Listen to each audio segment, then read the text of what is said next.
Assalamualaikum dan selamat petang. Adakah hudud satu penyelesaian? Tuan-tuan dan puan-puan, saudara-saudari sekalian, mari kita renung suasana kehidupan kita masa kini. Persoalan yang pertama, adakah rumah kita tempat yang selamat?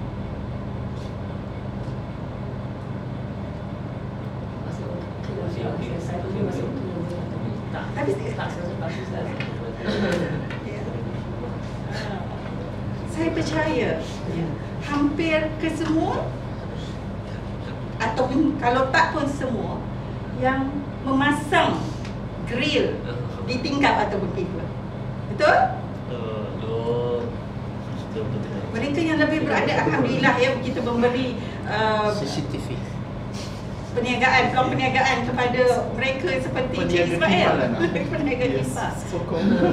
Yang mereka yang lebih berada akan memasang CCTV, kamera litar tertutup, untuk memastikan keselamatan di rumah mereka, dan juga memasang alat penggera yang canggih kerana merasakan bahawa keberadaan kita di dalam rumah tidak lagi selamat. Pernah seorang sahabat saya dari luar negara bertanya kepada saya, "Halimah, mengapa rumah-rumah di Malaysia bagaikan penjara?" Apabila dia melihat hampir keseluruhan rumah-rumah kita mempunyai grill, ada tingkap tapi tak boleh keluar menerusi tingkap. Yang pertama. Persoalan yang kedua, adakah persekitaran kita selamat berbanding dengan 20 tahun yang lalu? tidak. Saya sebagai wanita, dan saya percaya Sandy dan Arifah ya, kita amat prihatin apabila kita berjalan di kawasan, kita akan mengepit beg tangan kita, takut kalau kita akan menjadi mangsa perang. Apabila anak-anak kita lewat balik dari sekolah, hati kita berdebar-debar, takut-takut anak kita tidak sampai ke rumah, diculik di tengah jalan. Dan saban hari apabila kita melihat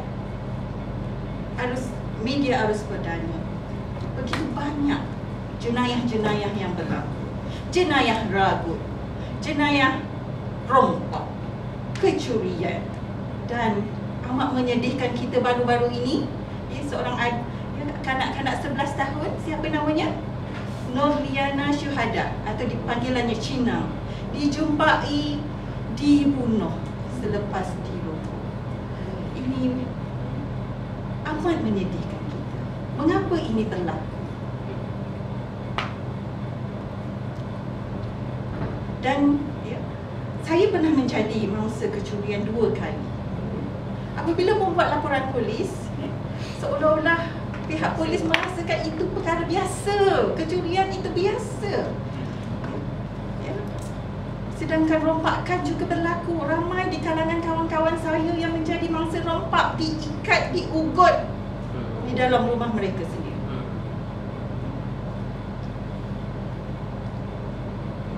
Ini satu persoalan. Kita merasa tidak selamat di rumah, rasa terpenjara, sedangkan penjahat-penjahat bebas di luar sana. Adakah tidak cukup dengan peraturan-peraturan undang-undang yang ada?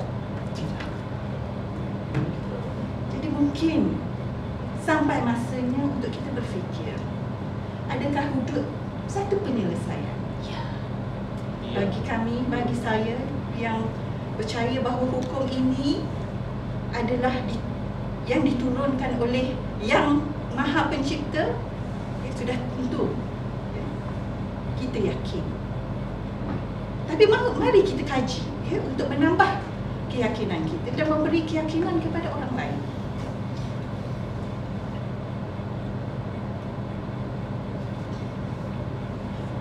Hukum hudud bukanlah boleh dilaksanakan dengan sewenang-wenangnya.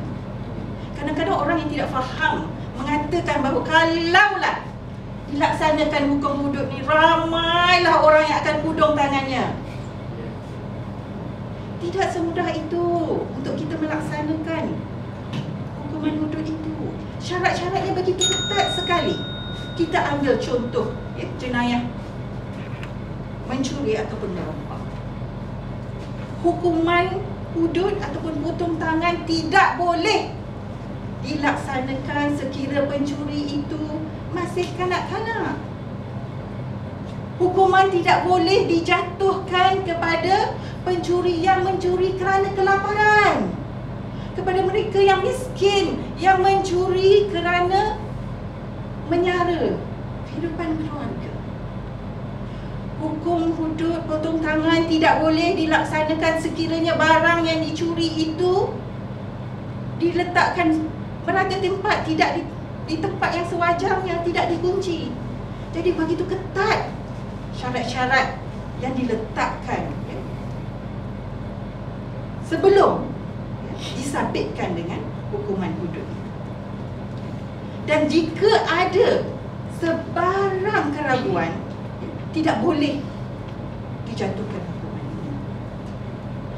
Di dalam Islam lebih baik kita membiarkan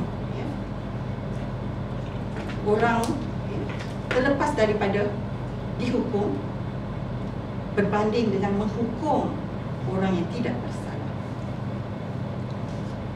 Ya, tuan-tuan dan puan-puan, dalam kesempatan ini izinkan saya secara ringkas memberi hanya 3 daripada banyak hikmah pelaksanaan sistem hudud ini. Yang pertama, hukuman hudud ini sebenarnya menjaga kemaslahatan ramai kerana ia menghukum segelintir yang jahat di dalam masyarakat kita. Yang kedua, hukuman hudud ini ada satu pendidikan, satu pencegahan, kerana apabila bakal-bakal pencuri, bakal-bakal perompak melihat hukuman ini dijalankan akan merasa gentar untuk melakukannya. Sedangkan mereka tidak takut dengan hukuman penjara. Kita sering mendengar bahawa perompak-perompak yang amatur apabila keluar daripada penjara beberapa tahun, mereka menjadi pakar kerana telah berguru di dalam penjara dengan tuan guru perompak dan penjahat. Yang ketiga, hukuman hudud bukan kejam seperti mana yang ramai sangka. Adakah kita mengatakan bahawa seorang doktor yang ingin memotong kaki yang telah dijangkiti, yang telah busuk, adakah kita mengatakan ianya zalim untuk menyelamatkan anggota badan? Jadi, adakah zalim untuk kita memotong tangan pencuri, perompak untuk menyelamatkan rakyat yang, masyarakat yang ramai? Jadi tuan-tuan dan puan-puan, sudah tiba masanya untuk kita mengkaji, berbincang secara terbuka, berbahas tentang hukum hudud ini. Dan mungkin ianya satu penyelesaian yang insya-Allah akan menyelesaikan permasalahan yang sedang sama-sama kita hadapi sekarang. Sekian, terima kasih.